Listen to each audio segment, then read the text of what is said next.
Hey, what's up? Good evening. As the sun sets here in lovely Jefferson City, I'm bringing you this word. I was talking to someone this evening, and in the course of our conversation, talking about how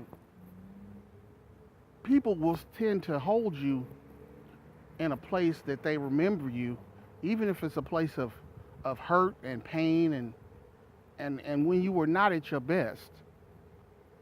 And this word that I'm giving is for those of you that at one point in a time of your life you wasn't where you are now.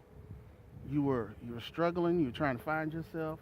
You were trying to be who you eventually are working out to becoming right now. You know, eh, sometimes there are times where people forget where they used to be.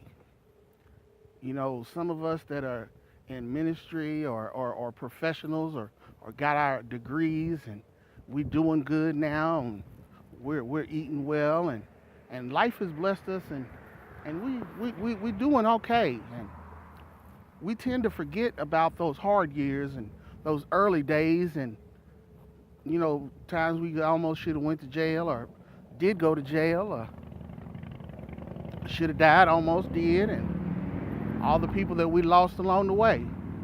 But we get into our positions and we tend to want to play like we ain't never been through no hard times because they may not like me. The circle of people that I have been put into now because of what I've accomplished has allowed me to be in a totally different group, and I've been put in the big kids. I'm at the big kids table now, so to speak.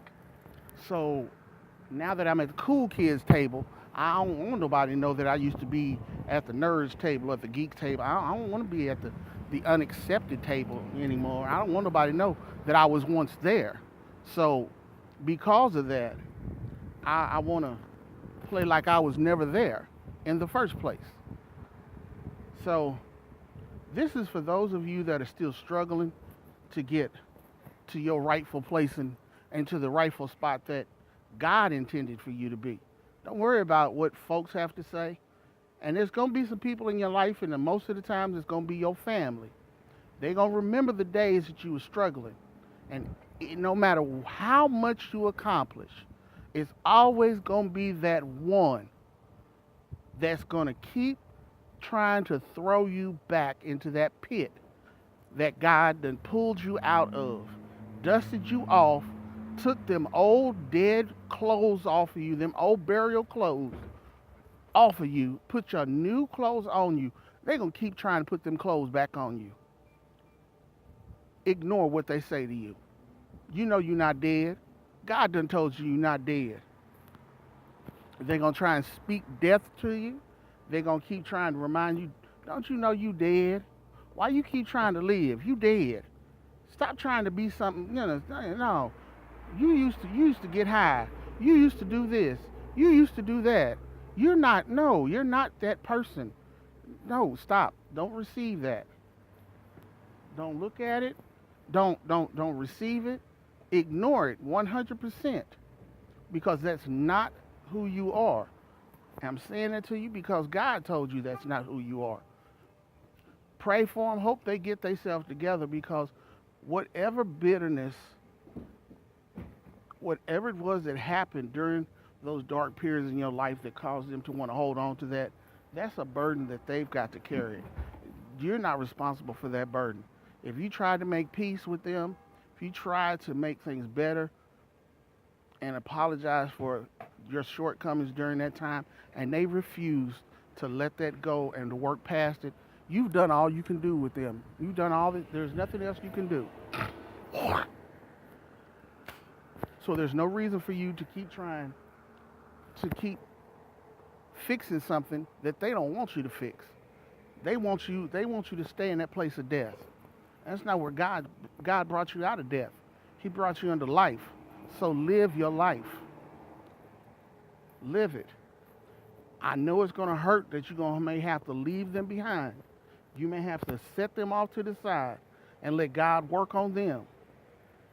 But do not allow anyone to put you back in your burial clothes. Do not allow anyone to put you back in the grave that God has pulled you out of. Do not put you back in the pit that God has pulled you out of. You look at yourself and realize that you have fresh clothes on.